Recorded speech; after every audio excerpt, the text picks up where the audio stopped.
A growing number of actors are finding that creating their own content is a front-footed approach to advancing their career. It can be a one-person play or on-camera YouTube short film. It really doesn't matter, because it really is a matter of good writing for the right venue and the energy, desire, and skill to see it through. Let's check out ways many actors are finding success in creating their own content on this episode of Casting Actors Cast. It's time for another episode of Casting Actors Cast, insights for actors from a casting director. Each week, we show you how to advance your talent and your career with practical tips, advice, and positivity. Here he is, your host, Jeffrey Dreisbach.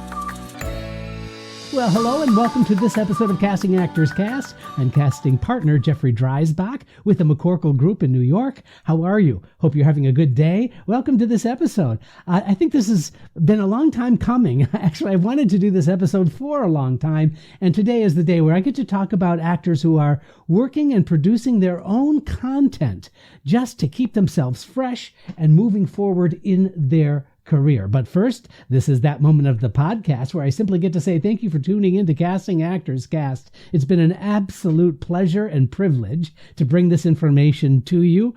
I started this podcast almost 4 years ago now, and I haven't had a moment to think about whether or not it's been anything but fun. It's been an absolute pleasure. And thank you for being there. Listen, I suggest you go to the website if you haven't done so already, castingactorscast.com. And there you're going to find some information about the podcast. There's a place where you can find out a little bit more about classes I might be teaching. But there's also a form right there on the landing page that says dive into the talent pool. If you fill out that form, that will open up some freebies for you. One is a book on doing voiceover work. The other is a video that I wrote called Casting Secrets, What They Don't Tell You. I performed this video on YouTube. It's a private video. No one else has access to it except for those people who fill out that form. Now, additionally, on the website, you're going to find Jeff's Jots, which are corresponding show notes in the form of a blog that match the episodes. So if you want this additional information that I'm talking to you about, perhaps having a single page piece of paper on a PDF that can tell you and give you the show information, if you find that useful, then have at it. It is absolutely all yours. All an effort to try and bring this community of talented folks together and to sort of dispel some of those myths about casting and actors trying to find jobs and trying to be better in the industry and to try and make it work for themselves. So that's what I'm trying to do, is just offer as much help and guidance as I possibly can.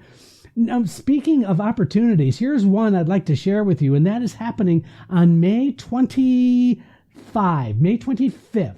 from 6:30 to 7:30 p.m. at Pearl Studios. That's 500 8th Avenue, from 6:30 to 7:30. You are invited because of the invitation of Actors Connection. They are allowing me to do a live broadcast recording of this very podcast. Isn't that cool? So happening from 6:30 to 7:30, it's a 1 hour. You and I will have a chance. We'll answer some questions from the audience, but you'll actually see me doing the podcast recording right there. It's kind of a cool new thing. I've never done anything like this before, and so I hope that it's kind of fun. But Actors Connection is now joined up with Pearl Studios. If you don't know Pearl Studios and you're not in the New York area, then you should know that Pearl Studios is one of the major rehearsal studios in New York City, where they rehearse many Broadway shows and many auditions. And our office uses Pearl Studios just extensively, almost exclusively. And so it's a really great place. If you haven't been there, you should check it out. If you're in the area on the 25th, it would be so cool to have you there at this live broadcast. I'll be giving you more information as I get it. as I start piecing together what the heck am I going to do in a live show. So this should be kind of fun. Finally, my shout out to Actors Connection, actorsconnection.com/New York. They're doing a really amazing job, and they've just been great doing their online workshops, classes, seminars, and they're now slowly coming back to doing some live stuff as well at Pearl Studios. But listen, if you're out of town, but you really want to be working with some professionals currently working in the industry, actorsconnection.com/New York has an entire offering of people in the industry that you can be working with right now. I'm happy to say that on occasion I get invited, and when I have it in my schedule that I can do it, I love to come and teach at Actors Connection, so I invite you to check it out. This is my shout out to my good friends Colleen and Tony, and actorsconnection.com/New York. That's the housekeeping that I have to share with you today. But anyway, as you can tell, I'm probably a little overly excited about doing a live broadcast of this podcast because I'm just here in my studio doing these on a weekly basis. It would be really fun just to see how successful, or see if this turns out to be something that might be something we do in the future. Who knows? Anyway, let's jump into the subject at hand. And that is about writing your own material. That is about coming up with your own idea for a show.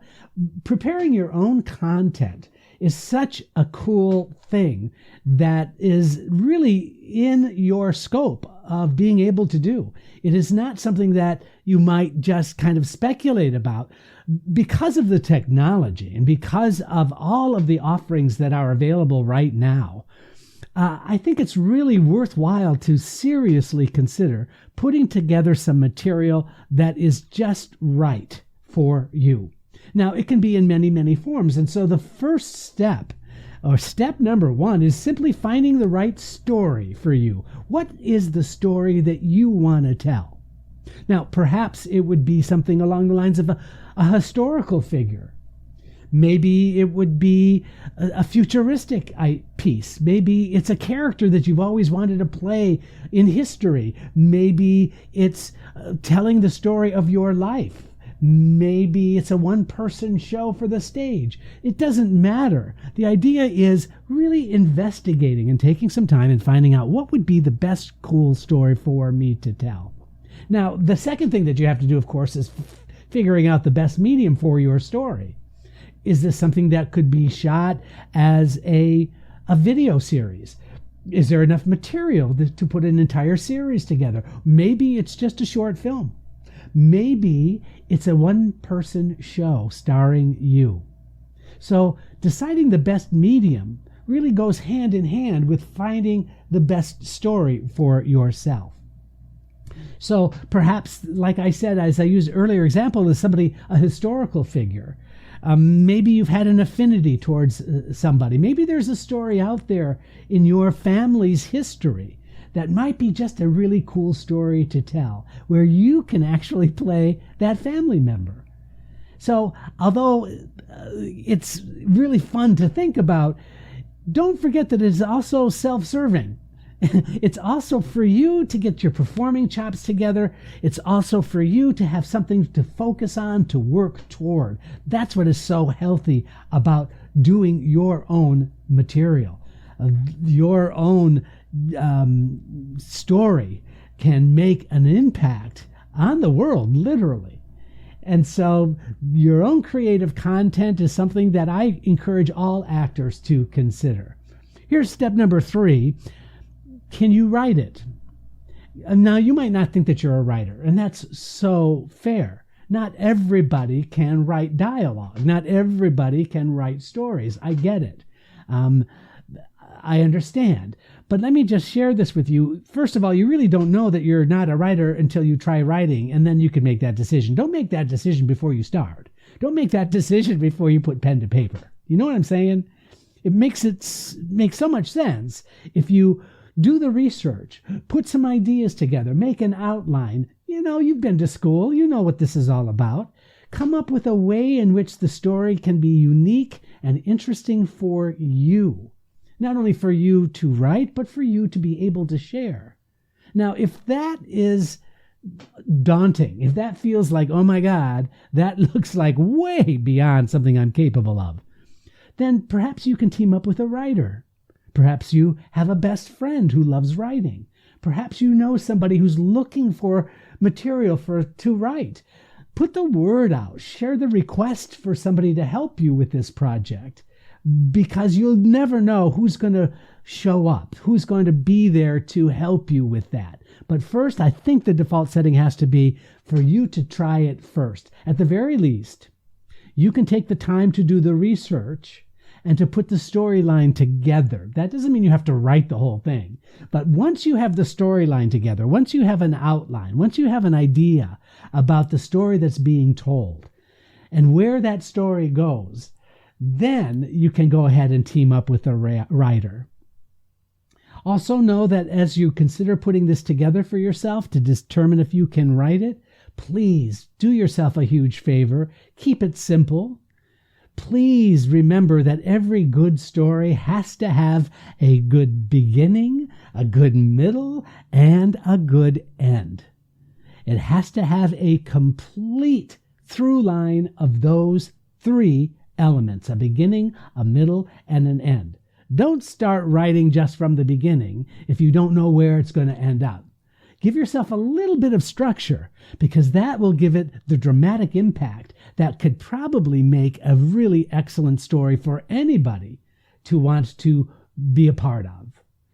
Now, step number 4, to realize the parameters that are needed to make it work. What are the limitations that you have when you are writing your own story? For example, there might be limitations that you go, gosh, this would be a great television series. Well, that's great, but can you write enough material to really make a series? Are there limitations in terms of your time? Are there limitations in terms of your ability to write? How much dedication are you willing to put into this as a new project for yourself? Are there limitations financially? It's really hard to just say, okay, I'm going to write it and then I'm going to become rich and famous. Please don't say that. So just understanding the parameters and giving yourself a structure just kind of makes sense, so that you don't just do what I know creative people love to do, which is put themselves 100% into a project at the expense of other areas of their life. Please make sure it's something that you can incorporate into your day-to-day existence, but keeping it fresh, keeping it interesting, and keeping it exciting, that's a great motivator. Step number 5, enlist others who can help you realize the project to completion. You see, it's one thing to have an idea, but an idea is only as good as the energy it takes to make it happen. Okay, somebody write that down, because that was really, really good. I'll repeat it in case you were, vacuuming the house. An idea is only as good as the energy it takes to make it happen. So it's one thing to come up with this cool thought about having a one-person show or a short film idea. It's another to start putting pen to paper, to really structure it out for yourself. And so you can enlist others. You can find other folks who might be able to contribute. Maybe there's somebody out there who loves to do research, or maybe there's somebody out there who, like I said earlier, loves to write. Maybe there's just somebody, a good friend, that you can bounce these ideas off of. Any of those suggestions can help you realize that project to its eventual goal, which is finishing it, getting the job done, putting it together, and making it come true. That's the thing I want to emphasize the most. Here's some additional thoughts to consider.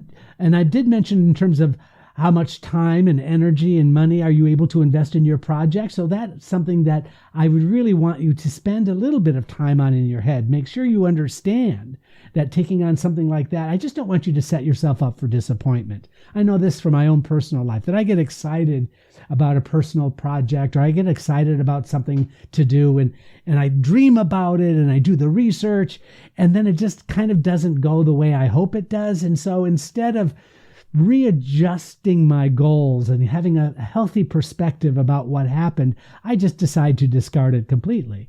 Now, I'm happy to say that at my age, I'm getting a little bit better at this. I'm able to see more projects to completion, thank goodness. But I just don't want that to be a habit or a pattern that you experience.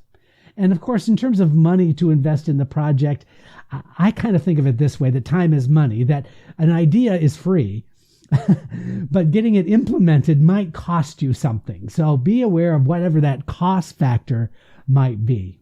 Here's another thought. You need to also incorporate into the process of putting together your own project the goal. What is the goal of actually jumping into this new project, this new idea, this new creative element? Is it to see it to production? Are you really interested in an ongoing creative endeavor? Is it something that you're going to spend some time in and then you're going to hopefully find somebody that might be interested in producing it? Maybe it's a college or a community college, or maybe it's a studio. Who knows? Or are you doing it just for fun? That's equally valid, by the way.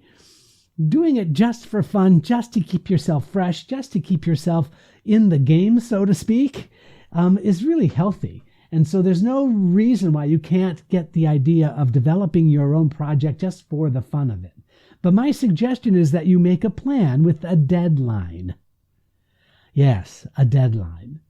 If you have an open-ended, I'm just going to start writing about this interesting story that I think I would be great to be acting in, you're going to find yourself getting, complacent. Ooh, good word. Very, very quickly. If you give yourself a deadline, setting small goals for yourself with an eventual conclusion in mind, you're going to stick to that plan much more easily, and you're going to find it much more creative for yourself. I've always felt, and this is contrary to what I used to think when I was in my 20s and 30s, but I used to think that if I gave too much structure to my creativity, that I was not going to be as creative. And you know what? I've discovered over time that the opposite is more true. If I give myself and surround my project with whatever I'm doing with a good, solid foundational structure, I find that the creativity within that structure is actually more enriched and more fulfilling. So make a plan with a deadline for yourself, then simply just stick to the plan.